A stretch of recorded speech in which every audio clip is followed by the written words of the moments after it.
Yo, what is going on, guys? It's the Communist Frogger Sam here, and today I'm going to do a little overview of the new Uprising DLC. It comes with a zombies map and 4 new multiplayer maps. And in the comments below, I'd like you to leave, if you want to see this type of video again or not. Okay, so the one thing I'd like to mention is there's no DLC weapon. I was kind of annoyed by this because with the first one, when you got the Peacekeeper, I really loved that and how it kind of changed the gameplay, and it was just a new weapon to try out. And another bad thing I heard is they're not going to be making any more DLC weapons. That was a one-time thing. And yeah, that might just be a rumor though, and I hope it is. So, yeah. Anyways, overall, I'd rate this Uprising DLC map pack thing. I'd rate it probably 8.5 to 9 out of 10. It loses points on the map Encore. I'll go over that in a second. And not having DLC weapon, but that can't really be avoided. Okay, so I guess I'll start with Encore. Encore is a pretty good map, I guess. It's probably my least favorite. It doesn't play too well. It's okay for search and destroy. I think that's probably the best game type on it. But other than that, I don't know. It's not very good for domination, in my opinion, and most of the other ones. It's in a stadium, and it's centered around this stage where rock concerts are held and stuff. And according to the developers, you should stand on the stage to do well and get the most kills and stuff. But after standing there for a few games, maybe it just didn't really do anything, and you just get sniped from these windows around. So, if I was going to give you a tip, I would advise going around the outside of the map and not going to the stage at all. Okay, so next I'm going to go over Magma. Magma is set in I think, Japanese or Chinese city, or something like that. I'm not sure, but anyways, it's a city underneath a volcano, kind of, on the bottom of the mountain, and lava is slowly, overtaking the city. And I was hoping for a more interactive map, because it would have been awesome if, throughout the game, lava slowly overtook the map, and you had to watch where you're going or something.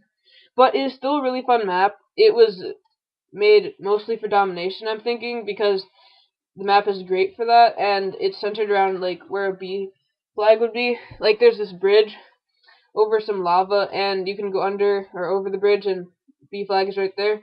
There's a crashed train and a giant lava pit near there. It's just a really nice looking map, and it's pretty fun to play too. Okay, so now I'm going to go to Studio, which is just a remake of Firing Range, but I'd have to say it's not as good.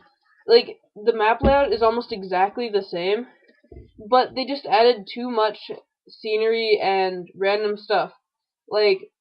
There's this weird alien spaceship thing that's partially coming to the map at one point by the trailer, and it's just too confusing because you can't really see people head glitching as well, because there's such a drastic change of colors in the background everywhere that it's just hard to notice people. So I think it would have been better if they had more of a the original Firing Range, but they could have just done one movie set instead of 6 or 7, because at one point there's a castle that looks really old, but then where the trailer was, it's some sort of futuristic looking thing, and it's just a lot harder to find head glitchers, so it's not as good, but it's still a really fun map to play.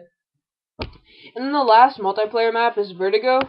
This is set on top of a skyscraper, and I really like this map. It's amazing for search and destroy, in my opinion, but it's kind of bad in a few ways. The middle, it has some, you can get killed as soon as you walk in there, so I would advise going around the outside of the map.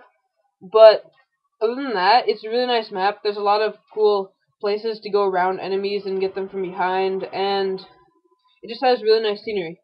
So I'd say that was probably the best map out of the 4. Okay, so now I'm going to go on to Zombies. It's called Mob of the Dead, and it's set on Alcatraz. You're I think 4 different, I don't know, criminals. I'm not exactly sure what they did to get there, but they're real characters in life and stuff, so that's pretty awesome. And the storyline is amazing. This is kind of a spoiler, but I'm going to tell you what the storyline is. So they're making a plan to get off the island, and to get off the island, they're going to build a plane. You actually get to build the plane in Zombies. You have to collect parts, and that lets you fly to the Golden Gate Bridge, which is where Pack-a-Punch is, but I'll get back to that.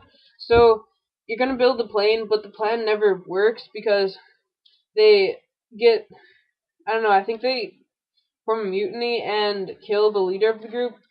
I'm not exactly sure how it works, but the Easter egg is really easy, surprisingly. So it's a pretty much a free large amount of gamer score. I have no clue what it is. I think it might be 75 or 50 or something.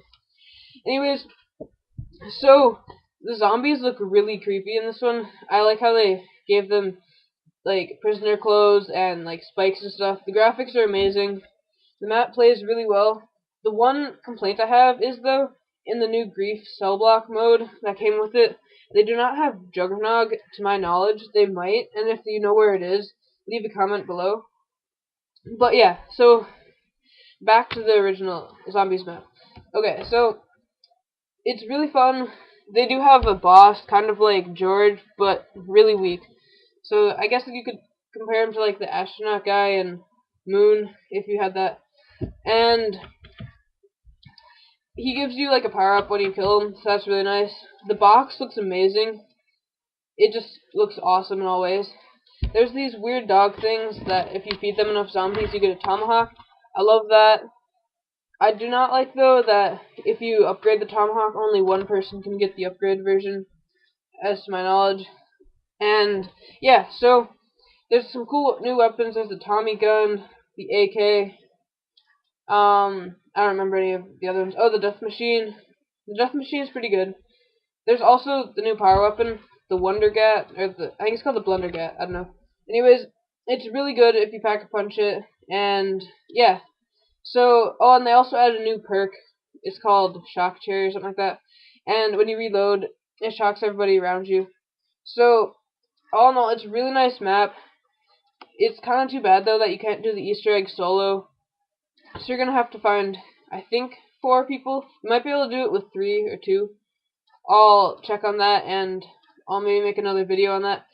And also, I'm probably going to do a tutorial on how to do the Easter egg, because it's not really that hard, but it's really awesome. So, yeah. And then, also, Pack-a-Punch, you have to build the airplane. And when you build the airplane, you can fly over to the Golden Gate Bridge, and you can Pack-a-Punch. It's like kind of a new area almost, but a bunch of the bosses spawn. They're called the Warden, I guess. And yeah, so if you really like this video, like it and maybe even subscribe. That'd be great. So thanks for watching, and stay classy.